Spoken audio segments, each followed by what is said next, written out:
Bonjour à tous. Comment appliquer de la patine verte sur un métal cuivreux? J'ai pris comme exemple ce plateau de balance que j'ai désoxydé, nettoyé et poli pour cette partie-là. Je me suis arrêté au nettoyage sur cette partie-ci. Simplement, les produits de nettoyage laissent en surface des dépôts gras qui sont censés protéger et faire briller le métal. Le polissage, si le produit n'est pas bien essuyé, peut laisser aussi des marques un petit peu grasses. Ici, on voit que les traces de doigts peuvent apparaître. Donc, en l'état, ma patine n'accrochera pas ou pas complètement. Il faut que je dégraisse mon support. Donc, je choisis, si possible, de l'essence C, qui est un solvant sec, qui ne va pas laisser de dépôt. J'en applique sur un coton et je viens frotter la surface de mon objet pour être sûr d'enlever tous les corps gras qui subsistent à la surface du métal. Bien sûr, il doit être préparé à l'avance, décapé, nettoyé, éventuellement poncé si on veut un peu plus d'accroche. Et on va comme ça appliquer l'essence C jusqu'à être certain d'avoir enlevé tous les corps gras qui subsistent à la surface. Si on n'a pas d'essence C, on peut prendre de l'acétone, éventuellement de l'alcool, mais bien sûr on évite le white spirit ou les térébenthines, tous ces solvants gras qui vont empêcher la patine de prendre correctement. Pour terminer, on pourra passer aussi un mélange d'eau et de liquide vaisselle qui va bien dégraisser la surface et enlever vraiment tous les résidus de produits et de solvants. Je termine le nettoyage et on se retrouve pour l'application des patines. Voilà, j'ai fini de dégraisser le métal. Je vais pouvoir commencer à appliquer les patines. Donc, la patine verte antique, c'est la plus facile à utiliser.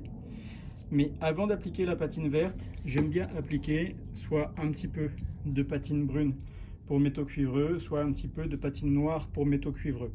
Alors le choix entre brune et noire n'est pas primordial, puisque de toute façon ça va être recouvert par la patine verte. Mais pourquoi commencer par passer la brune ou la noire? Il est rare qu'un métal cuivreux s'oxyde en vert de gris directement, et il prend souvent une teinte un petit peu plus foncée, un petit peu plus soutenue avant de passer à l'oxydation vert de gris. Donc ici j'ai fait un petit mélange de patine brune et d'eau pour faire quelque chose d'un peu plus progressif. On pourrait utiliser directement une patine brune ou une patine noire pure, c'est simplement en fonction des souhaits de chacun. Donc je vais appliquer à l'aide d'un coton ou par trempage. Ici je n'ai pas de bac assez grand pour faire du trempage, donc j'applique avec mon coton et on voit que le fait d'avoir dilué la patine fait que le résultat prend de façon progressive.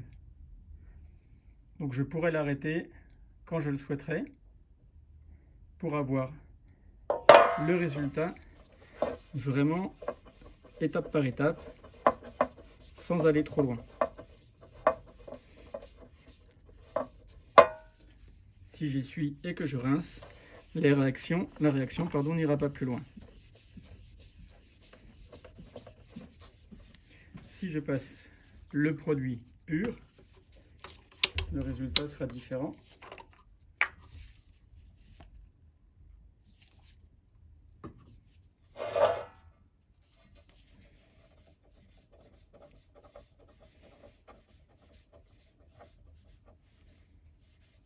Vous voyez que le fait d'insister, on part tout de suite sur quelque chose de beaucoup plus soutenu.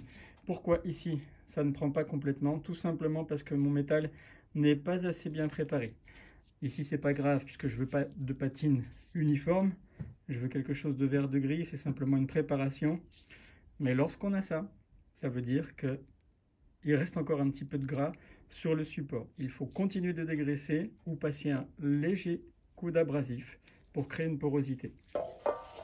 Sinon, il faut insister avec le produit pour qu'il finisse par accrocher.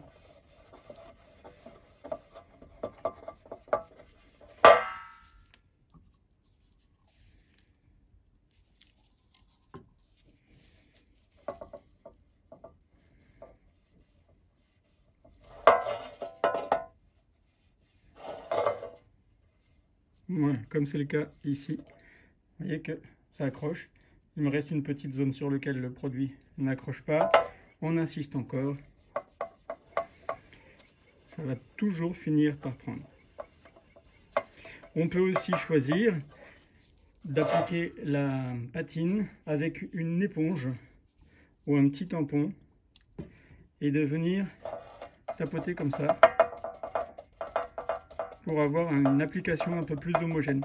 Alors de la même façon, hein, la réaction va finir par se faire plus ou moins rapidement en fonction de l'état du support. Donc je termine ma petite application et on se retrouve pour la patine verte. Donc voilà ce qu'on peut obtenir. Ici, dilué, on a bien du brun. Ici, la trace sur laquelle j'avais vraiment insisté. Ici, appliqué au coton normalement. Et ici, appliqué tamponné. Ce qui pour moi est une des meilleures solutions, que le produit soit dilué ou que le produit soit pur. Sauf si bien sûr on peut faire du trempage qui donne quelque chose de vraiment homogène. Ici, c'est pas trop ce qui nous intéresse. On veut simplement une base. Donc maintenant, je vais pouvoir appliquer la patine vert antique au pinceau généreusement en laissant des flaques, des dégoulinures pour donner un aspect le plus naturel possible, ou bien aussi tamponner au coton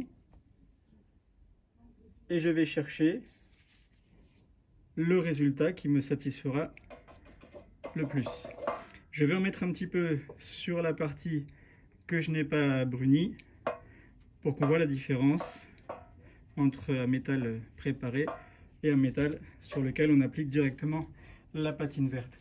Donc comme vous le voyez, la patine verte, quelle qu'elle soit en général, hein, ne prend pas de façon immédiate.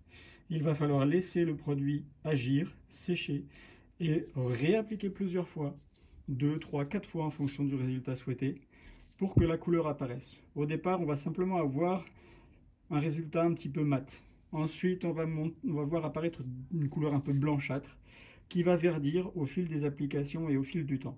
Donc, on va procéder par étapes et on se retrouve à chaque fois pour constater l'effet produit. Alors, bonne surprise. Bon, j'ai énormément chargé de produits, ce qui fait que dès la première application, j'ai du vert de gris qui apparaît.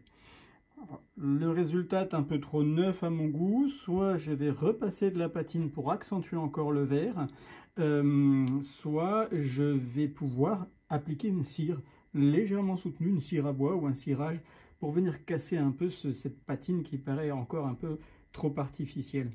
Ce dont je vous parlais au départ, ce dégradé de couleur un peu mate, puis blanche, puis verte, on l'a par exemple ici, vous voyez, on est sur une couleur qui est plutôt blanchâtre. On l'a aussi ici. Voilà, ça c'est la réaction dont je vous parlais. Et en superposant les couches, on va monter progressivement. Ce qui va nous faire des dégradés un petit peu plus, pardon pour la caméra, un petit peu plus nuancés, comme ici. Vous voyez, on a du vert un peu soutenu, on a quasiment du vert clair, on a des choses blanchâtres. Et on va pouvoir, ici encore un petit peu de blanc, on va pouvoir superposer les couches ou pas, en fonction du résultat souhaité. Sur les parties où la patine n'a pas prise, on va tout simplement appliquer à nouveau du produit. Ce que je vais faire, encore une fois, je vais également en mettre ici en mettant très peu pour voir ce que ça donne. Et on se retrouve une fois la patine sèche. Nouvelle étape, ici on a masqué les zones sur lesquelles la patine n'avait pas accroché. Par une application supplémentaire, on a renforcé le côté vert de gris. On pourra renforcer à nouveau pour avoir plus de vert ou plus de matière. Au contraire, gratter un petit peu si on a l'impression d'avoir été trop loin dans l'application de la patine. Ici, on voit toujours notre zone délimitée un peu plus foncée due à l'application de la patine noire au départ. Ici, à la zone un peu plus claire. Et sur cette partie que je n'avais pas encore faite, en y allant plus progressivement, on va pouvoir choisir l'intensité de couleur en mettant moins de patine à la fois, mais peut-être un petit peu plus souvent. Ce que je vais pouvoir faire, après peut-être une dernière application pour s'amuser à faire des effets, c'est passer un coup de cire brune pour salir un petit peu mon rendu final. Donc là, je pense qu'on peut considérer que l'opération est terminée. On accentue encore le côté vert, comme on le voit ici. Ici, sur la petite zone sur laquelle j'y suis allé plus progressivement, on s'aperçoit que j'ai moins de matière et moins de couleur, donc on peut vraiment doser, voire continuer à en appliquer. On pourra compenser ces zones-là comme on l'a fait ailleurs en rajoutant des petites touches. Ici, on retrouve sur la partie centrale la zone sur laquelle j'ai appliqué la patine pure, et sur cette partie-là, la zone sur laquelle j'ai appliqué la patine diluée. Je peux, si je le souhaite, m'amuser à passer un petit coup de cire légèrement teinté dessus, que je viendrai estomper ensuite. Alors on teste, rien n'est obligatoire. Je viens salir et je viens essuyer ensuite avec un chiffon, un coton pour ôter le surplus de cire. On verra ce que ça donne une fois sec.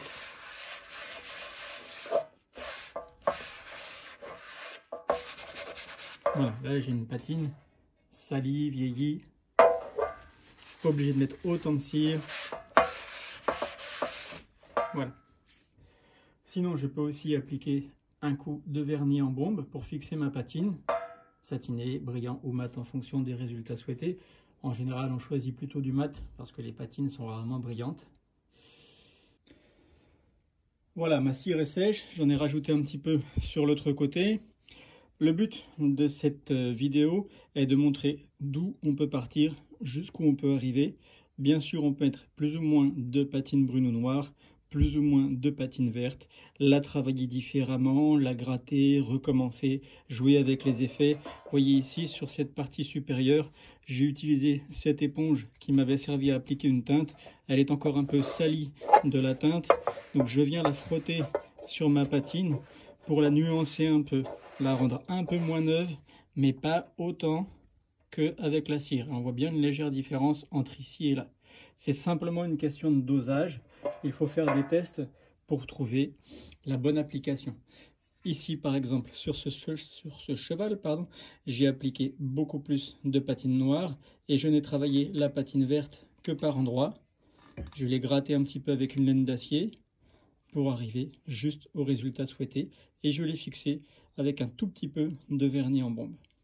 Pour information, il existe aussi d'autres moyens d'obtenir de la patine vert de gris, et ce sur quasiment tous les supports, comme ici sur ce meuble sur lequel nous avons appliqué la métallisation à froid bronze, puis l'oxypoudre pour obtenir cette patine. Vous pouvez également admirer le fond de cette vitrine à la galerie Jean-Luc Ferrand au marché Biron à Saint-Ouen, réalisé dans les mêmes conditions. Vous retrouverez une vidéo de la métallisation à froid sur le site Produits du Guet dans la rubrique Conseils, tuto vidéo. Merci à tous d'avoir suivi cette vidéo. Au revoir et à bientôt.